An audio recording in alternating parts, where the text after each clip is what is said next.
I'm Cody, and on this episode of Problem Solved, I'm cooking up some super simple tech hacks to help you find, store, and make delicious dishes you find online or in a box of your grandma's old recipes. You know when you find a recipe online, but you have to scroll through a novel before you can actually see it? That's a problem I know how to solve a few different ways. Using Reader View eliminates a lot of the busyness on the screen by taking out photos and ads. This makes it a lot easier to scroll through and find the recipe. On Safari, look for this icon on the address bar. Or if you're on your iPhone, tap this button. This helps, but we can do better. Many of these websites will have a button that says jump to recipe. If you click on that, you'll bypass all of the stuff on the page and go straight to jail. Straight to the recipe. If you don't see one, try searching the web page for words like ingredient, 1/2, or cup.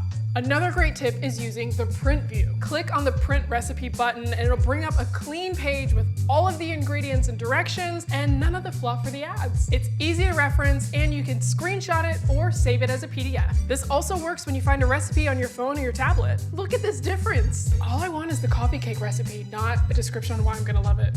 It's coffee cake. I'm gonna love it.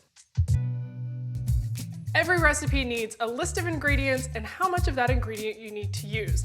But sometimes it's listed in weight and not volume. That's where my next tip can help. Chocolate.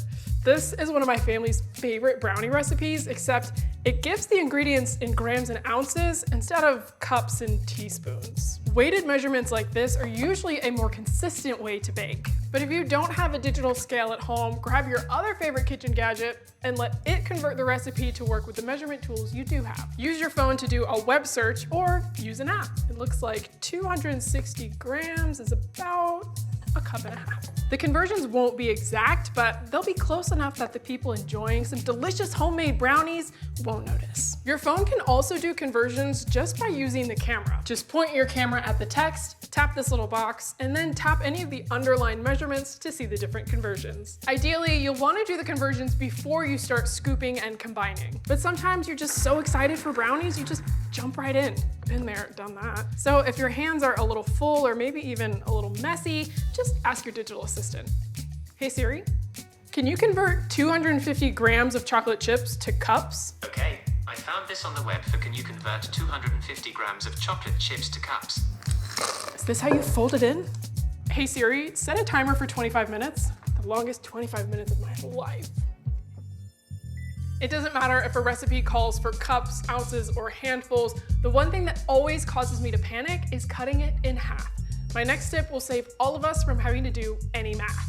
Whether you're cooking for a large group of friends, your family, or dinner for one, adjusting a recipe can be tricky. Sure, it's easy to half a cup of something, but having to have 2/3 of a cup, that always throws me off. And don't get me started on trying to have 3 eggs. There's an easy way to scale a recipe up or down, and it doesn't require any math. An online recipe converter like this one will take your ingredient list and multiply it or divide it based on what you need. This only tweaks the ingredients. So another option is to ask ChatGPT. Make sure you include the ingredients and the cooking instructions. You'll notice here that in addition to adjusting the ingredients, ChatGPT also tweaked the cook time. When you cut a recipe in half, that doesn't automatically mean the cook time is also cut in half. Start by adjusting it down by 1/3 and then continue to check the doneness of the food as it cooks. Cook time isn't the only thing you want to adjust if you're tweaking your recipe. You also want to adjust the size of the dish you're baking it in. Oh, and splitting eggs, there's a trick for that. Just whisk all 3 eggs together and then only use half of that mixture. Then save the rest for breakfast. Now, which one is the right size for a personal serving of buffalo chicken dip? It's gotta be this one.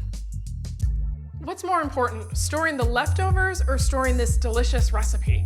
That's a tough choice. But my next tip, while it's not gonna help you pack this into Tupperware, it will help you keep track of all the delicious recipes you find online and in the real world.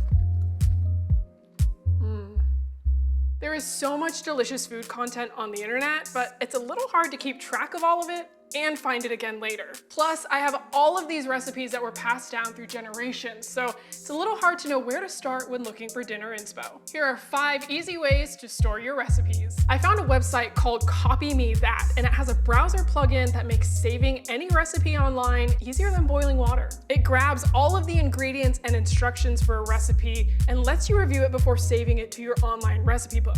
This way, if there's anything that you don't like in your food, you can easily take it out. You can also add tags to your recipes to easily categorize them. Plus, you can create your own meal planning calendar. I know this isn't 2011, but listen to me. Pinterest is a great place to not only store recipes, but find new ones. I screenshot a lot of recipes, so create an album on your device to keep them all in one place. Download a recipe keeper app. Some of them will also include features that'll make it easier to multiply or divide a recipe and create a shopping list. However, it might require a payment. If you don't want to download another app, just use the Notes app on your phone. You can have your phone scan the text on the recipe card or add it as a photo. If you're scanning the text, make sure that it's getting the information correct. It kind of struggles with decades-old recipes written in cursive. I hope this will be as good as when my grandma made it, but she was kind of known for omitting a few things so that hers would always be better than everybody else's.